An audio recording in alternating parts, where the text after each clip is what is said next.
Is this thing on? Welcome back to Big Mouth and fancy seeing you here in June. Are very welcome, my friends, and especially my enemies. Come in, sit down, no touching. I don't do the touching. Are you feeling charitable? Then smash the subscribe button and the like button, and please do follow me on Twitter at Movies TV Man. And welcome to Sunday's edition of the DCEU Daily. And first things first, I owe you all an apology because yesterday, at the end of the video, I was talking about my high hopes for the Snyder Cut. I said a wrong word. I lost my shit. I swore and I ended the video abruptly. So really sorry about that. The whole thing was, it was a 26-minute video. There's no way I could have gone back. I couldn't be asked. I have a disabled father here. I have to look after him. I've got scripts to write, other things to do as well. So very difficult. Thanks for your understanding. And the video did okay for me, about 60 views, which anything over 50 views is great for me. Anyway, welcome to Sunday's edition of the DCEU Daily. And we continue our conversation about my high hopes for the Snyder Cut. And I do have high hopes for the Snyder Cut. And I think we should all have high hopes for the Snyder Cut.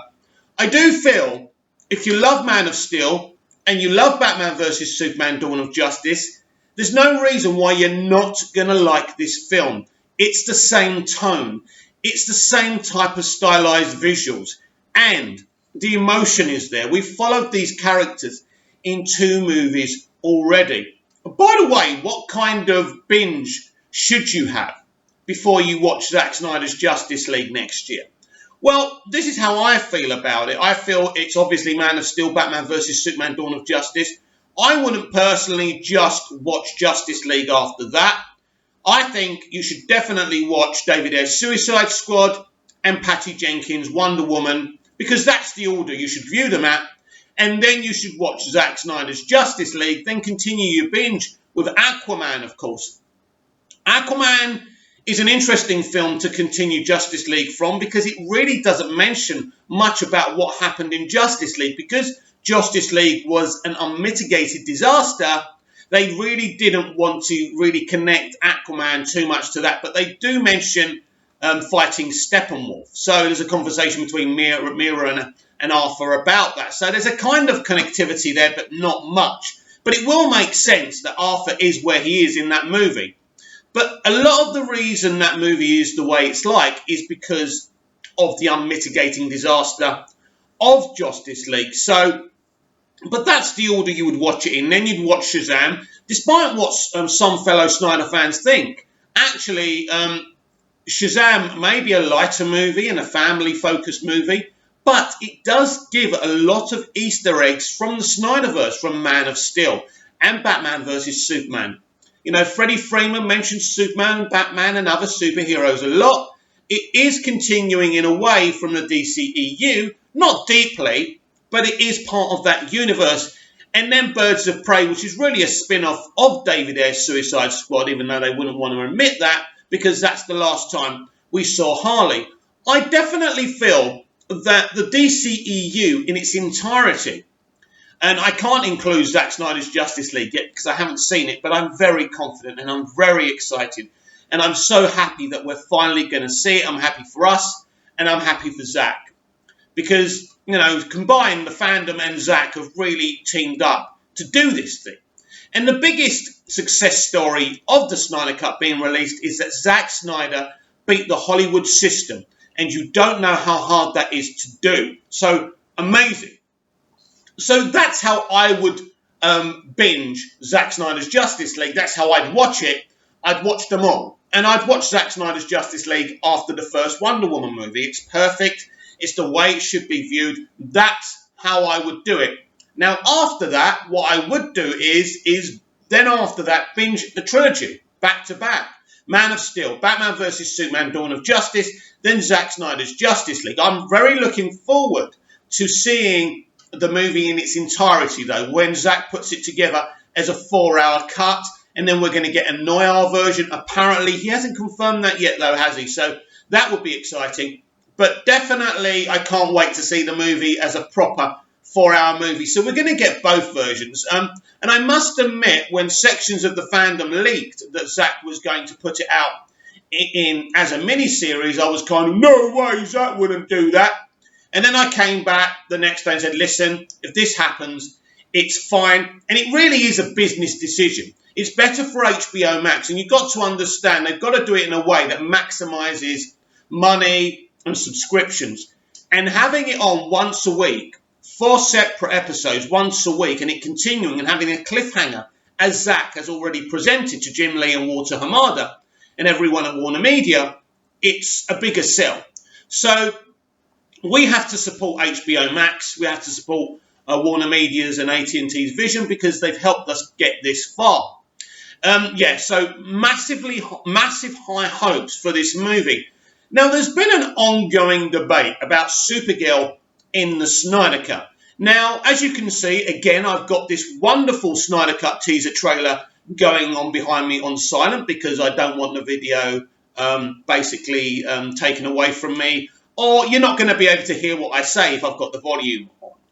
So the Supergirl debate is a very interesting one. Now, if you look back in the original Justice League trailers and this trailer, there's a moment when Ben Affleck's Batman is looking at an image, at a computerized generated image of supposedly Superman. But pause it and you have a look. Look at the legs. Now, we've been here before. Now, people have explained this away, and I know Zack Snyder has said himself that Supergirl is not in the Snyder Cut. Now, I'm not calling Zack a liar, but here we go. Can you see it? Can you see it? Look at that. That's a woman's legs, for crying out loud. Why don't anyone agree with me about this? No meltdown, no swearing, I promise. But yeah, I think that I don't think Supergirl's actually in it, but I do think that's a computerized generated image of Supergirl. And because Superman is dead, Batman is looking for her. I don't think he finds her, but maybe, just maybe, there's a post-credit scene or something. But look, Zack said she's not in it. He could be telling the truth. He could be economical with the truth. But if it's just that computerized generated image, then he's kind of, bouncing on the line of truth and fiction by saying she's not in it, because she's physically not in it, but that computer-generated image could be of her. I believe it's Supergirl. I genuinely believe that. That's not Superman. And I mean, when we see the miniseries, and when we see it the other way round from the front, if it is Henry Cavill's Superman, I will come on here and apologise. But from the moment I saw that computer-generated image that Cavill looks at, not Cavill, sorry, again, got the wrong word. No meltdown this time, though. So, as I say, from the moment I saw that computer-generated image that Ben Affleck's Batman looks at, or Bruce Wayne, should we say, it's Supergirl. It looks like Supergirl. It's slim. The legs are female. That's definite. So, that's what I think he's looking at. I would be very excited if it is a computer-generated image of Supergirl. Obviously, it's not a wish fulfillment thing. I'm not just saying it for the hell of it. Just freeze frame it. Just freeze frame it, and you will see that it's Supergirl. It's got to be Supergirl. But we will see. And I know several members of the media went to the set and said there's no Supergirl reveal there.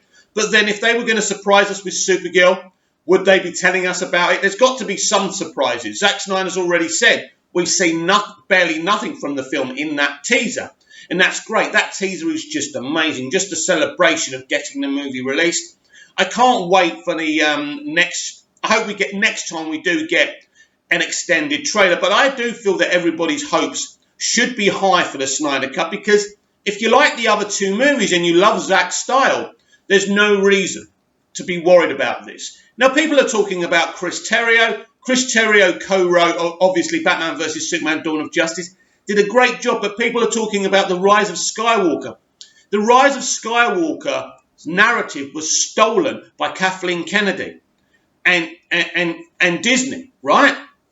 And it was stolen away from J.J. Abrams and Chris Terrio. So you can't start saying, oh, well, The Rise of Skywalker wasn't very good, so Chris Terrio isn't a great writer. Chris Terrio is an Oscar award-winning writer. He's brilliant. You can't rewrite history, right?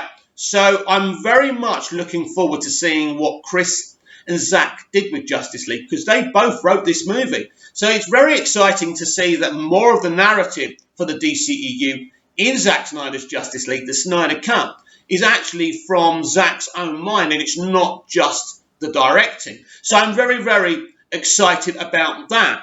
Now, in terms of the mainstream audience, look, everybody is going to watch this movie on HBO Max and subscribe just to watch this miniseries. Why? It's intrigue. Us within the movement have created this intrigue. The media have created this intrigue by constantly talking about it.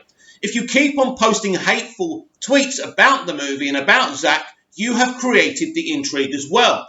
I go back to BVS when we had all the hate for the movie, and a lot of us were so quiet because we were scared to actually admit we loved the movie. And slowly but surely we rose up. One said they loved it, then somebody else. Then we became this powerful movement. It's a sensational set of circumstances, and my hopes are sky high for the Snyder Cut. And I know yours are too. So let's just celebrate, enjoy, keep on binging this trailer. Zack Snyder's Justice League is coming. But what if it's coming in December instead of next year? I've said this to you before. No one has reached out to me to say this. I just have a sneaky suspicion. Why? Because they haven't released the dates yet.